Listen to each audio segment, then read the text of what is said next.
shari'aa sawaadhaa yookiin shari'aa istiisiidhaa warri qabdan akkaataa shari'aa teessanirraa noqxaa rasiidatti deebifatanii rasiida irraa baafachuu dandeessan isin barsiisa.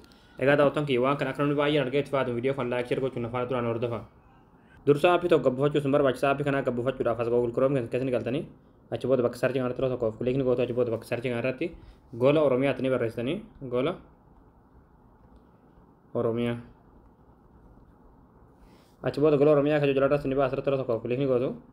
Ammallee asirratti gola Oromiyaa kan jiraatu yeroo tokkoof kilikni gootu. Ammallee ikoonii sarchii kanarratti yeroo tokkoof kilikni gootu. Bakka sarchii kanarratti qubee saa taa caa barreessanii achi booda sarchii fuuldura kanatti kilik gootu sarchii gootu. Achi booda haala kanaa suuraa kan isin bitaa suuraa kanarratti yeroo tokkoof kilikni gootu. Achi booda aapicha gabbifachuudhaaf siree ol deemtu ol deemtu manumaati. Achi booda dhumarratti qalama deemaan kan barraa aappii as tuqaa buufadhaa akka jalatti daawulood kiyya turtii daawulood kan tuqxaniitii aappii kana bilbila keessatti gabbifatanii.